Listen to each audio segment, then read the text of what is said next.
MB 정권의 국정원 사찰 사건이 선거용이라는 음모론을 제기하는 야당에게도 한 말씀 드리지 않을 수 없습니다.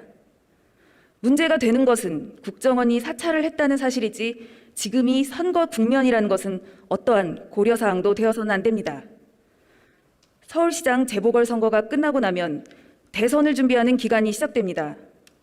야당 논리대로라면 대선이 끝날 때까지 아무런 조사도 하지 못할 것입니다. 국민의힘의 주장대로 조사를 미루는 것이 바로 선거 개입입니다.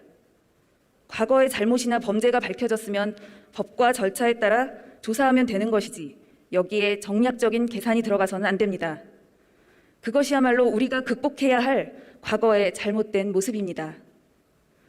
국민께 국회가 보여드려야 하는 모습은 선거를 앞두고 여론에 어떤 영향을 끼칠지 유불리를 계산하는 것이 아니라 잘못된 과거와 과감하게 단절하고 새롭고 더 나은 대한민국을 만드는 모습을 보여드리는 것입니다.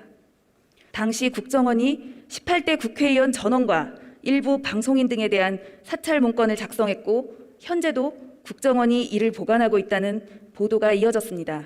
삼권 분립의 한 축인 국회의원에 대한 국정원의 사찰은 반헌법적인 행위이며 공직자도 아닌 방송인에 대한 사찰은 MB 정권의 비위를 거슬리면 그 누구라도 사찰 대상이 될 수 있다는 위험성이 드러난 사안인 것입니다. MB 정권의 국정원 사찰은 민주주의를 훼손한 중대한 국기문란 행위임을 부정할 수 없습니다. 대한민국의 민주주의는 87년 직선제 개헌으로 달성할 수 있었습니다. 그러나 87년으로부터 30년이 더 지난 지금까지도 대한민국의 시스템은 특히 권력기관에는 민주주의 체제에 걸맞는 변화와 혁신이 아직 이루어지지 않은 것 같습니다. 그 결과가 바로 MB 정권의 국정원 불법 사찰입니다. MB 정권의 국정원 사찰은 대한민국의 민주주의를 위협하는 중대한 범죄로 그 진실을 낱낱이 밝혀야 합니다.